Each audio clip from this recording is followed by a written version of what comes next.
It's odd because we haven't seen everyone for so long. I forget how long I've been here. My day job is I'm a director of communications at the Massachusetts Medical Society. So I talk about COVID all day. Yeah. Well, welcome. Thank you. We'll go to Kevin next. Jessica, it's great to see you. Look forward to meeting you in person. My name is Kevin Penders. I am your last trustee to meet for this evening, I guess. And I've been on the board for about 10 years. I have been a resident of Foxboro for about 15 years. And prior to that, I was on another board of trustees for the library in Wakefield, Massachusetts for 7 years. So I have 3 kids, senior, sophomore, and 7th grader. They have all lived and grown up in the library, and as did I as a kid. And I know they adored Margie, who you have the auspicious ability to, great opportunity to replace, but at the same time not to replace, but to make it your own, because that's a daunting task.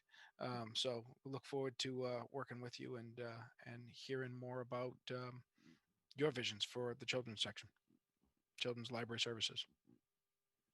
And for any of you who's really concerned, Foxborough is down 1-0. And it's halftime.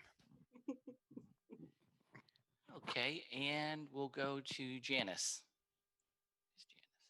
Jessica, I'm Janice Rosato. I am president of the Friends of Borden Library, and I just wanted to welcome you to Foxborough. I've been here personally 41 years, and my job is volunteerism right now because I'm retired.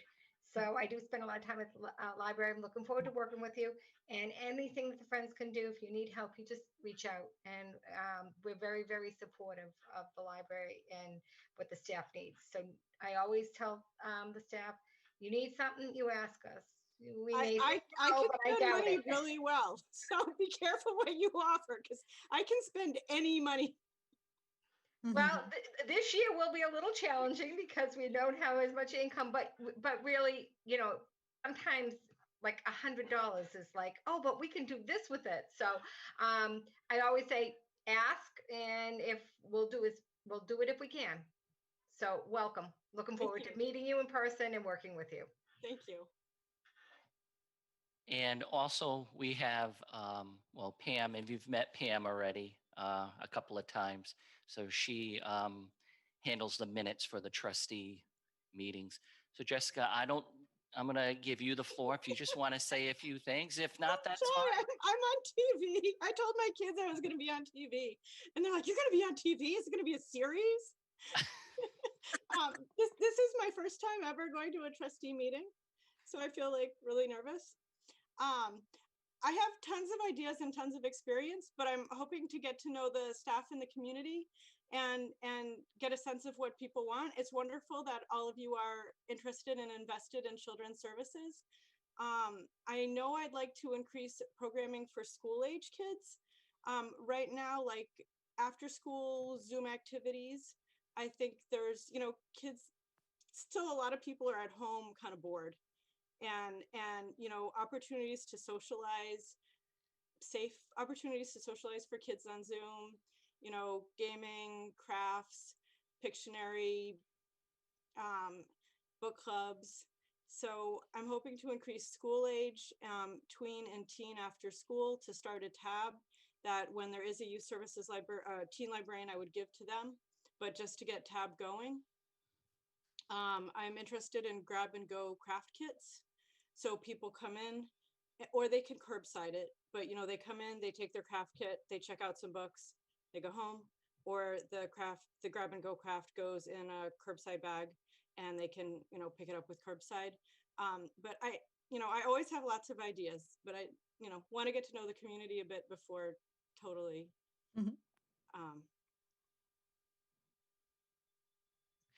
Well, we're excited. The staff here is excited. Jessica will begin in a couple of weeks. I think it's on the 23rd of November. I'm very honored to have been selected and to get to work in this gorgeous library and to have my own staff and to have my own room. So I'm very excited about coming to Boyden. I'm excited to work with Manny. I loved the staff when I met them. So it's big stuff for me. It's going to be outstanding. I am no Johnny Carson, so I do apologize. Just kind of throwing things around the room here. But Jessica, if you want, it's up to you. You can watch and be a part of the trustee meeting, or if you had enough, or you just want to watch it on TV or on YouTube, you can. It's up to you. No pressure. They're playing video games, so I'll hang out until it gets loud. Okay. From us? Until it gets loud from us? My kids are in their room playing video games. So, you know, when a kid appears, then I'll disappear. Kevin might be playing video games as well. We're not sure. So, Jess, again, welcome. We're really excited to have you as part of the library. And, you know, Manny's been so enthusiastic about you joining, and can't wait to hear about all of your ideas and build upon what's already been a great program, but now to have you come and take that to the next stage for the community. So again, welcome, and thanks for sticking around in our meeting. Thank you. All right. Anything else we should cover before moving on to the agenda, Manny? I think we're good to go. All righty. All right. Next, minutes from last month's meeting. Any comments, corrections to the minutes? A chance to review those. If there's no comments, we have a motion to accept the minutes from October 13. So moved. Mr. Penders, second by Christine and Catherine and everybody, all in favor. 4-0. All right. Manny, is there any correspondence? No. No correspondence. Trucking along. Janice. Mhm. Friends. Oh, you're muted. Unmute. There we go. So our big news is we held our book sale, first one since last November because of COVID. We had, you know, I don't know how many people, but I think we had a good 100 people sign up. I forgot to get the count from Bernadette because we did a tally card. So we allowed people to count up their own books. So we didn't have to, like, you know, be touching the books and everything. And then they filled out and told us how much they owed. And we kept them because we're going to use it for our little drawing. And so hopefully at some point I'll get a count, but we thought that's going to be interesting. We've never known how many people have come through the line. So it'll be good. People were really, really appreciative. We didn't have any problems. We only allowed 10 at a time. And we only had 10 people, I think, like the first hour or so of the first day and on Saturday. And otherwise, you know, it's usually less. Few walk-ins, a few no-shows, but I'd say we had probably a good 100 people. We made $2,000, which was wonderful. You know, that was kind of my goal, and people thought I was crazy, but we did. We were able to get that. And it was just really a great success. We did leave some books there, which we will take down on Saturday. So just if anybody wants to go in and we left tally cards, they could just pick up books and take it down to the circulation desk and pay. And I was in there today and I noticed that at least a few people had done that. So, but again, people were really excited about it. They thanked us for holding the sale. We're really appreciative. So it was worth our efforts to do it. Two other things is we are having the giving tree this year, but people will be providing gift cards as opposed to toys. So the the giving tree is up, and that will go in the paper. I think it's next week because it's every other week. So it'll be advertised, and whatever we can do for the discretionary fund via gift cards, we will. And the discretionary fund was not doing the children's book collection that Margie usually did in conjunction with them. So we are doing it ourselves.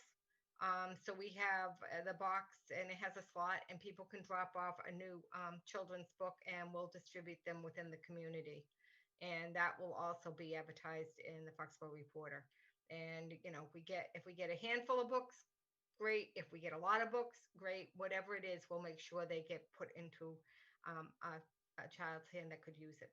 So that's what we're doing. We don't meet in December. We'll be back in January. And people were asking, when is our next sale going to be? I really didn't want to hear that by the last day of the sale. I was tired, but by September by spring we'll be and have our energy again, and we will have another sale if everything holds, and it should. So, any questions on that? Congrats on the sale. That's fantastic. It sounds like it was a huge success and really meaningful to the people in the community. Really got a lot out of that and connected. So just a great job kind of innovating and finding a way to do that in a COVID scenario where there's a will, there's a way. So congrats. It was awesome to hear. Thank you. Thank you. We had a great team, and I had to thank everybody that came out and helped us. So that's it for me. All right. Any questions for Janice? Anybody? All righty. Professional staff reports. Everyone had a chance to review the reports. Any questions for Manny or the team? Kevin? If you don't mind, Colin, I just want to point a few things out from each librarian. For Kathy Belharney, again, I do want to say thank you to her, who helped me throughout the hiring process, and we were able to get Jessica. But she was my partner throughout the whole time, and she was great. So I do want to thank her for doing that. Besides that, I mean, Kathy's been continually ordering books, adding books to our collection. Tim is fielding questions already on IRS, because that's coming up very soon, right around the corner. And Suzanne ordering CDs and DVDs. And normally for her CDs, I know at least one artist, but I had to look all of them up, including DJ Kicks and Jonesy. I have no idea who any of these people were, so I had to look them up. So, but she's continuing ordering movies and some of the YA right now, and she'll work with Jessica when Jessica starts in a couple of weeks with young adult. So. Any questions for Manny on the reports? All right, moving along. Financial reports. Anything, Manny, you want to call to our attention? Things tracking as we need to. You mentioned we're tapping into the sub budget a little bit. Are you feeling like we're okay, COVID standpoint?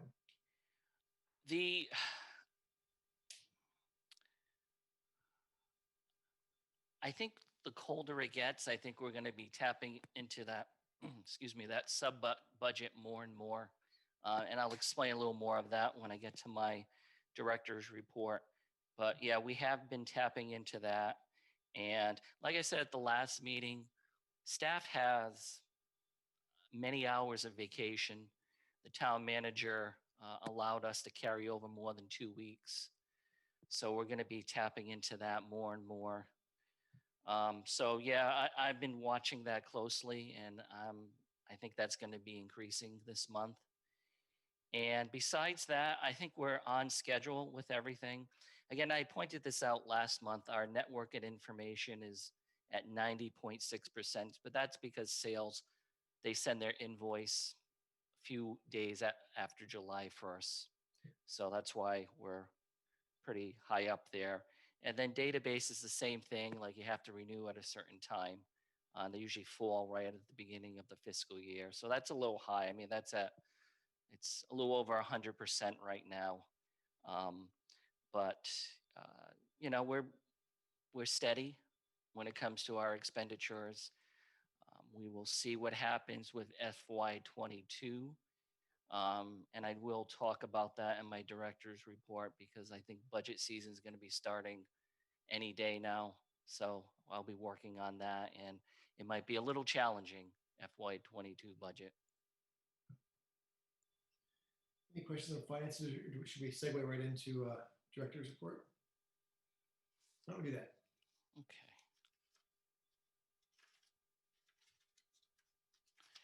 So before I get into the budget and any COVID-related issues, we had a new security camera software installed at our library. We had to upgrade because the former software would only run on Windows 7 and would not run on Windows 10. So we had to upgrade our software so we can actually see the cameras. So that's happening right now. However, we're having a problem with a server. So we're working with Foxboro IT on a new server as well. We've been also having some issues with our phone system. It's unique in our internet. So at 10:30 every day, the internet will go down for about 30 seconds to a minute, and our phone system will go down for between like 3 to 5 minutes, and it basically reboots itself. So I just reached out to sales because I was just curious. You know, the tech person at sales is really, really good, and she said another town had the same issue, where the switch would shut down and just start right back up. So I reached out to, it was a company called FTG Technologies, and they were responsible for the phones when the building was being constructed and put in all the computer elements. And now they're known as New Era Technologies now. So I had reached out to them, and they recommended going through your local IT department, Foxboro IT first. And if they can't solve this issue, then they can come in. And I think they were trying to help us because if they come in, they're going to be charging, and probably pretty handsome amount of money to figure out what's going on with the switch. So I did put a ticket in, and Foxboro IT has responded back. So they are sending their network manager this week to take a look at that. They'll either be here Thursday or Friday to look at what's going on with this switch. So I don't know why it's doing it, and I'm sure they'll be able to solve this issue. So there's that. Our shattered glass has been replaced. Thank gosh. That took a while. That sucker was 400 pounds to lift. So they had this scaffold and 4 or 5 guys trying to, remove the old one and put the new one in. So it took them a while, but it's secure. So that's up and running. We had a couple of Zoom programs that were very successful. We had A Haunted History of New England by Christopher Daly, and we've had him before in person, and actually the Historical Society has had him as well, and that was extremely successful. We had 35 in attendance for that via Zoom. And then we also had a history of Halloween, and that was conducted by Dustin Pari, another presenter that we've had before, and he was on Ghost Hunters for many years, and that was a fun program as well, Haunted History of Halloween. So we had 26 for that one, and we're going to bring back Dustin again in December, where it's called It's a Wonderful Life, and he's going to talk about the holidays. So we're trying to do a few different things when it comes to virtual programs. I'm usually the one that's the host. I'm usually at home and just kind of watching, allowing people in, and so the presenter, he can do or she can do their presentation, and I'm letting individuals into the room and just muting everybody. So we'll be doing more of that. And we'll talk about the budget now. So I do think, like I said, in the next couple of days, I'm gonna have information about the budget, and I listened to portions of the financial summit that was held last week, and it sounded like from the town manager, the budget will be due before our next trustee meeting. So what I would like to do is, if I could, move our trustee meeting up just for December to Tuesday, I believe it's December the 1st. So just give time to look over the budget, and I'll send it to everyone before that. Again, like I mentioned, it's new software too that they'll be using, so it'll be a little learning curve, even for myself. But if that's possible, if we could just bump it up, yeah, because normally our meeting would be on the 8th. So having it the 1st, just in case we have to make any necessary corrections, we can do that before it's presented to or given to the town manager and the finance department. So if that's okay with everyone, we can just move it up a week. Does anyone have a conflict with the 1st? No. Christine, no. Kevin, no. We're checking. Good. We'll need to loop in Deb as well. But that makes sense to move it up that week so we can have the budget conversation. Okay. All right. And then the other thing I do want to talk about, I know we have a line item, thinking about the budget. We have an item on the agenda about COVID and coronavirus library operations. As you know, and I've communicated with the board via email, we've had a few COVID-related issues with our personnel. And I've had staff come in and speak to me in my office with some concerns about what's going on. And I have a funny feeling there's going to be more coming as far as personnel when it comes to COVID. I think with the weather changing, there'll probably be even more. So what I would like to do is right now is to hold off on increasing hours. I want staff to feel safe, and they have raised concerns. Now, I'm not asking to push hours back because I think right now we're at a good spot. I look at all the other libraries in the sales network. I think we're open ample amount of hours. Our capacity is much higher than other libraries. I mean, you take, for instance, Fall River. I'll just throw that out there. They're closed, obviously, to the public. The only city libraries that are open right now are Taunton and Attleboro, and they're open in minimum hours. And in Taunton, I know their children's room is not even open to the public right now. So I think we're at a good spot at this time. And believe me, I would love to be open our hours that were normally open, but I just want to be cautious. I do want to think about staff at this time. Now, who knows, maybe in a month from now, things will get a little better and I will ask to increase our hours. But I think, and I feel confident at this time that we just remain at where we are right now and let's see what plays out. I think it would make staff relaxed because I think a few were on, well, I know a few were on edge thinking we're going to increase hours. We have a couple staff that are working while we're closed just because of having health-related concerns as well. So that's why this month I didn't have anything typed up as far as increasing hours. So, that's where I stand with that. And, let's just see what happens.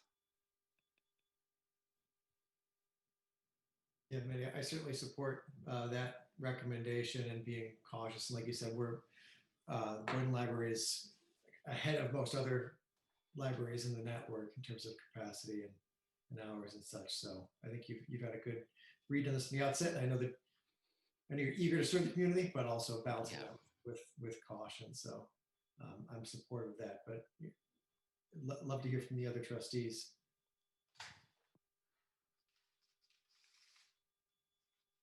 I totally agree.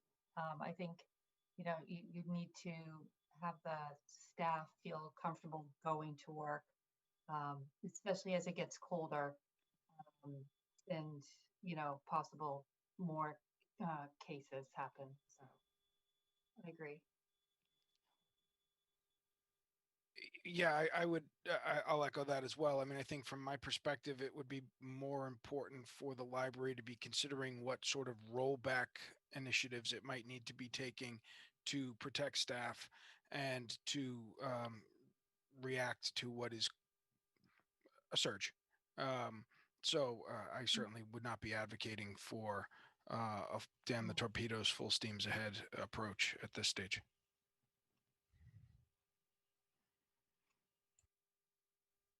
Yeah, it's been, well, we're just taking it day by day. I mean, the board knows what's going on. I'm not going to say too much on the TV, but you know exactly, you know, the situations. And like I said, I think there's going to be more of that coming very soon as well. And, you know, it was going to happen, you know, and other libraries have faced it, you know, much worse than where we are right now. But I think we have a good system in place. I do want to credit also Mike Johns for helping out during this time, and just so we do everything correctly, because this is all new to me, and we're going to be experts at this, you know, pretty soon. So I do appreciate the board supporting that. I know the staff would feel appreciative as well. You've got full support here. Thank you. Anything else you want to cover in your director's report? I think yeah, that's it. Okay. Any questions for Manny before we move on? Okay. Liaison reports. I know we have the meeting with the Board of Selectmen a week from Thursday. Man, as you said last month, this is something we're doing with all the different departments, just kind of a check-in. One thing that I'm waiting to reach out to them on is if we have the ability to discuss the trustee appointee. And we'll come back to that in a later agenda item, but that would be one item that we would possibly add to that joint meeting with the Board of Selectmen. But anything else you want to give guidance on, Manny, prior to that meeting? No, I guess we can discuss that at the under old business, kind of our game plan, and figure out what's going to happen. Okay. Anything else on liaisons? Excuse me. Or subcommittees? Any subcommittee activity? All right, here we go on to old business. So the Board of Trustees candidates for vacant seats, as we talked about last month, Deb and I each spoke to a candidate who we thought was a very strong candidate to nominate for the vacant seat. I know there's some conversations that other trustees have with some potential interested candidates. At this point, making the decision to move forward with the candidate that we had spoken to. I've reached out to that individual just to confirm interest in moving forward, given that it's been about a month. I think she's an excellent candidate, would add a lot of value to this board and to the library community. So just pending hearing back from her, what I would do is ask her to attend the meeting with the Board of Selectmen. Of course, would reach out to the Board of Selectmen first to get that on the agenda with the intent to discuss and vote on the individual for that seat.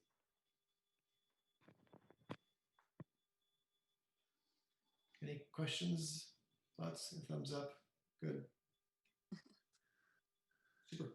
I will keep the board and staff updated on where we stand. All right. Next on the agenda for old business, department update meeting with the Board of Selectmen. Anything else you want to go through on that, Manny? So I've watched already a few department heads go up and it's very similar to what I experienced in East Bridgewater. I saw rec department, I saw the police, and I've seen parts of the planning department, and it's a good 10 to 15 minutes just sitting at the table, just explaining where we are right now and what we're looking at in the future. I did invite Jessica, and she will be attending because I think that's very important for this current fiscal year and introducing her to the public on TV. So you'll be on TV again in a week from now. You'll be a TV star there. So we'll be doing that. And yeah, it's just explain where we are. I'll just, speak about, how we're tackling COVID and, the services that we do offer and some of the new streaming services like Canopy and Creative Bug that we have for our patrons and what we see in the future. And obviously, one of the highlights of the future is a teen librarian. So I will be bringing that up again because we do have Jessica that has plenty of experience working with teen librarians. There is a teen librarian at the Sharon Public Library. So she has that experience and she'll bring that here. So we'll talk about that and just, talk about trends and all that fun stuff and entertain any questions that the board will have, with the library operations, anything with COVID or, anything at all. Anything specific you want us to be prepared to speak to? I assume this is mostly you, but just want to be sure we're prepped appropriately. Yeah, I think just hammering the point that we are open, we do offer, and we can talk about, the services that we offer, just to support the town. The town's been fantastic with us, I got to say. The administration with us opening, they've been excellent compared to other municipalities that I speak to various directors every Wednesday. And some of these towns and cities, it's just an absolute nightmare what's going on. Here we haven't experienced any of that. I think we've been working together. We know that, what's going on, and we care about the safety of our patrons, our community. So I think just talking about that and from a trustee perspective, where they see the library now and what they see the library in fiscal year 2022. I will say that that's going to be a very busy evening, that trustee meeting. Apparently the reclassification is on the agenda, I believe at 7:20. 7:20, yeah, it was in the paper. So if you do want to add the vacant seat, I would contact, I think Christina does is it Christina? Yeah, Christina does the agenda. So maybe reaching out to her or Mike Johns and what we'll do if the board intends to attend the meeting, we'll post an agenda as well, so we don't break any open meeting law. We won't have any issues with that. So it'll be interesting because I know there's also like a curfew, and I don't know if the meeting has to end at a certain time now, and X amount of people are in the room, and yeah. So I guess I was confused, Manny. For next week's meeting, are all trustees expected to attend, or is this you and just certain members? Or I was confused, I guess. Yeah, no, not all trustees have to attend. No. However, if you're going to vote for this vacant seat, then all trustees will have to be there. And then we'll have to post it as a meeting. So, But even with that, I don't think all trustees get a vote. No. Because we can't have more votes than the selectmen. Okay. So, yes, we would still need to post it as a trustees meeting to do that. I totally agree, but we can't outnumber the selectmen. Okay. So I'll try and close the loop on whether we will be presenting a candidate next week, so we can get on the agenda accordingly. So. Yeah. Okay. And I'm going to reach out to. Christine, I'm sorry. Oh, that's okay. So just to clarify, so we'll wait to hear from you, Colin, to see what exactly that meeting will look like, and then we'll know whether we should plan to attend or not attend. Is that Yes. okay? Thank you. And I'll reach out to Mike too, because I'm curious with the capacity, how many people are allowed in that room? Do we have to be in another room or in some other towns that have had meetings? Do we have to be like waiting in our car or something and then come in? I mean, it's all new. Does the meeting have to conclude by 9:30? And Okay. so a lot Right. of questions with that. All right. Keep us posted. Okay.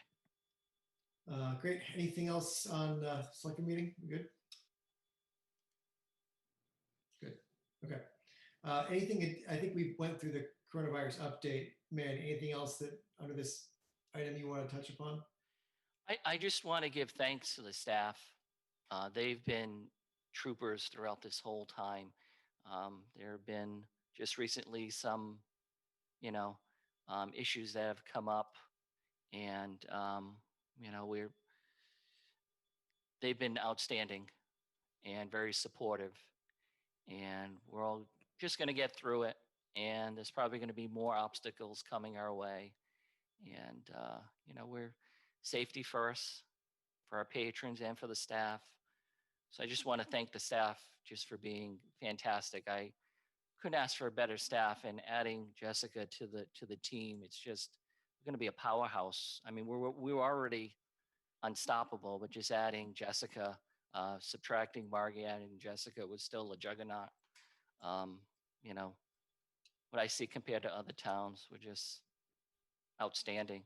And I'm just one little piece. I mean, they're outstanding, the staff here. And, we have a very supportive trustees and a very supportive friends group. So I'm just very lucky. During these times, you need to reflect on what you have here, and just having great staff, a great supportive board, an awesome friends group, and the administration that's been really on board and hasn't, kind of let us run the operations here, but is there for any advice. So, things are just going well, and we'll just take it day by day. We keep on ordering more paper towels, all that PPE. We're getting it shipped every week. We get boxes here, and they're being used. So we haven't had, knock on wood, any instances with the no mask situation. Everyone's been very conscious about it and respectful. And we still have door monitors, so I do want to thank them as well. We've been using volunteers from the senior tax write-off, and we actually had a student as well that was manning the door, I believe, on Saturday. So just having the door monitors there helps out a lot. I mean, it relieves staff. So. Well, appreciate you recognizing, all the whole team that it takes to make it happen. Appreciate your leadership, Manny, through all this. Yet another month of this challenging situation, and just as you said, reflecting on the important things. What the library team is doing is making a difference in this town during this really difficult stretch. And Janice, what the friends are doing also are making an impact in the community during this difficult stretch. I just wanted to recognize the library team, the friends team, in helping our community through this, some sense of normalcy and these important things to all of us. So thanks for all the work that you're doing. It is very meaningful. With that, any other items we need to discuss today? Or if not, a motion to adjourn. Dean Pender, seconded by Catherine. All in favor? And we are adjourned. And Jessica, once again, welcome. Look forward to meeting you very soon. Thank you. Do I get to say one thing? So new person, new job. I love doing Zoom programming. I love my Zoom story time. I love my Zoom book club, but the numbers are small. I haven't had 35 people, Manny, at any program I've done on Zoom. Okay, I get like 6. So, so when there's like a new report and it's like she only had 6 people at that program, don't judge me, okay? Like the kids that come to the story time I do right now on Zoom, it means so much to them. They write me like, you know, I love you. I love my teacher. I let them read a book and share like what they're doing. They talk about, you know, what's going on in their house. And my book club, we all play Pictionary, even though it's a book club. So I mean, I love like the intimacy of Zoom programming, you know, like someone's like in their car and they're like on Zoom, but my numbers are not outstanding. So just, you know, it means a lot to the people who do it. The most I've had was a hackathon, and that was 22. So a hackathon is like a coding competition. Yeah. Like I've had the most numbers for coding programs. I don't code. I've had volunteers teach coding, so I might be reaching out trying to find people in Foxboro that want to teach coding. A lot of interest with kids in coding. But anyway, so, you know, I may do a lot of programs, but the numbers may all be, you know, just small numbers. Well, to be fair, Christopher Daly and Dustin Pari, I know they have like a hardcore audience, so I knew I could tap into them. And what was interesting is for Dustin Pari, we had patrons from Michigan watch the event and a few from the Rhode Island area. But yeah, I knew I'd get good numbers with him because he has a following, and so does Daly. Very good. Well, again, Jessica, welcome. Mike Weber and Foxborough Cable Access, thank you once again for bringing us out there. Oh. And Kevin's doing the play-by-play. It's 2-0 in Mansfield. 2-0. We're in the fourth quarter. 2-0. Foxborough misses. Foxborough misses on a direct kick in the box. I've never heard of such a thing. They usually call it a penalty kick. Not much offense for Foxborough today. There's your update. Good night, everybody. Jessica, it's a pleasure to meet you. Look forward to meeting you in person. Look forward to meeting you too. Always great to see all of you guys. Bye, everybody. Stay well. Go wash your hands. Bye. Good night. Have a good night.